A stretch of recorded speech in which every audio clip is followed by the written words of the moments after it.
Sometimes it's just better to take your time with things, go it at your own pace. What results is often a more stable foundation than a job rushed. This is the way of the Elcor, Mass Effect's slow, lumbering, thoughtful and monotone embassy race. Despite being one of the older Citadel species, they share an embassy with the Volus and work alongside the other species, albeit at a slow, deliberate speed. Hi all, Rick here with the next viewer-voted index. The Elcor don't like harshness or seek to challenge themselves really, much preferring a more sedate and laid-back way of life. This is more than just a philosophy though, it's a biological fact. After all, they evolved on a high-gravity planet where a tumble could be lethal.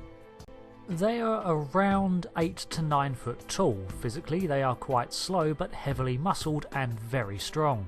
Their centre of gravity is balanced towards their front, where they walk using their elongated arms to assist like a gorilla. Their skin is very tough and leathery, and they're likely natural grazers, having at least 3 stomachs, which allow for a more advanced digestion of rougher substances. In communication with their own kind, subtle body language, infrasound, deep sound beyond the human perception, and scent communications lace their spoken language. The complexities of their body language are said to make the human smile look like a fireworks display in comparison.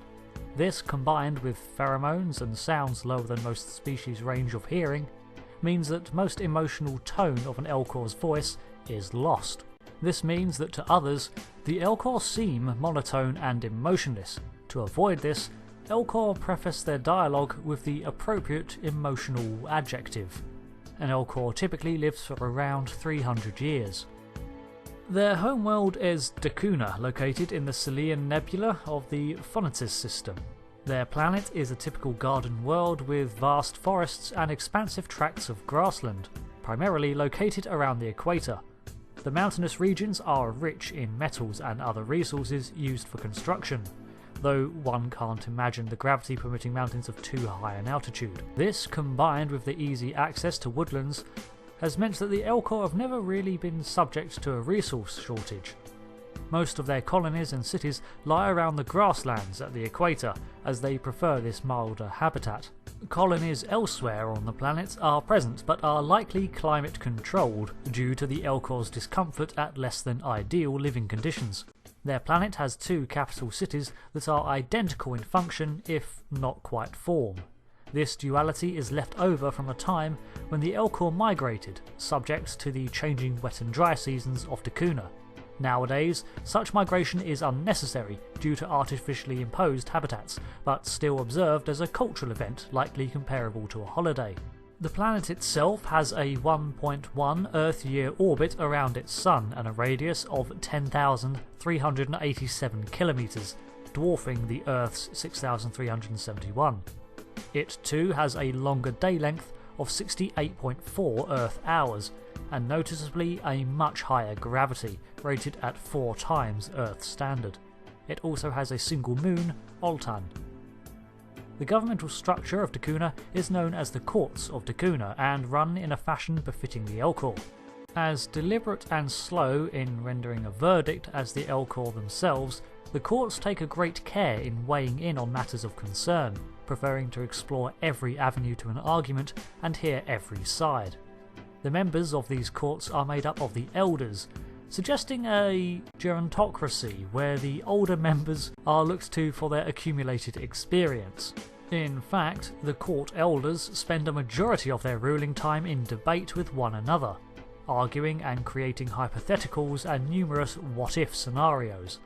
These are then used to generate plans and responses to any perceived event, and the resulting outcome archived for use by future generations.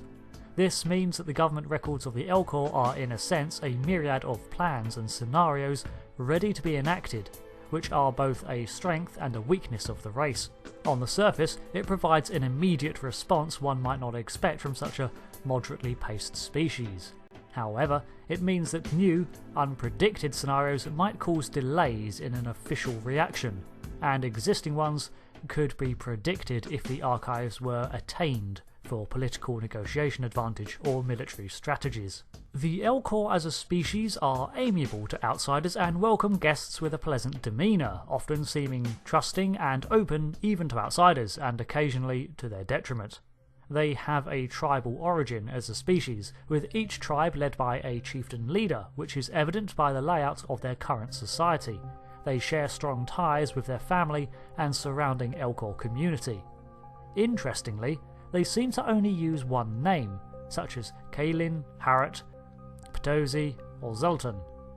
Perhaps the name is subject to the same imperceptible variations that lace their native tongue to increase diversity of the name.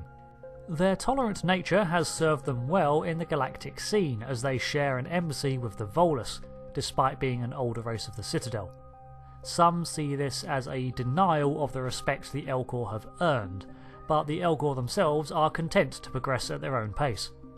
Many simply avoid getting entangled in galactic affairs as they dislike space travel, finding the lower gravity of most species, the coldness of space, and the cramped conditions of many ships to be less than favourable. And if there's one thing that's apparent by now, it's that the Elcor will avoid inconveniencing themselves wherever possible. The species may even be mildly claustrophobic, having evolved on the flat grasslands of Dekuuna, but many off-world Elcor exhibit no symptoms of true discomfort. The first species to make contact with the Elcor were the Asari, who entered their system before the Elcor had even discovered their own mass relay, but were beginning to explore their solar system at a slow pace. Within 300 years, they had established trade with the Citadel and soon opened an embassy there. The Elcor manufacturing process of most goods is seen through to completion, with the Elcor often refusing to trade in raw resources, only in finished products. In my opinion, this is a beautifully simple way of looking at trade, if a bit limiting. Curiously, you want metals to make a ship, so you want a ship. Proudly, okay, I made you a ship. This limitation of trade again likely stems from their resource-abundant world, where bartering materials would be pointless when they were readily available. This type of trade is not binding law, however, just a common approach. Elcor too have a very rich culture and, as a very sociable species, enjoy exploring and adapting others' works and arts into their own life. For example, they've appropriated humanity's Shakespeare works and adapted Hamlet into their own 14-hour play. There's also a renowned artist called Forta whose art enjoys galactic acclaim. Their clothing resembles beaded designs prevalent on Earth from tribal cultures such as Native American, although made from contemporary materials and solid in fashion. It's possible that the style is descended from similar lineage as other plains-dwelling folk. This is speculation based on design, but it does have a lot more interesting depths and cultural relevance if true.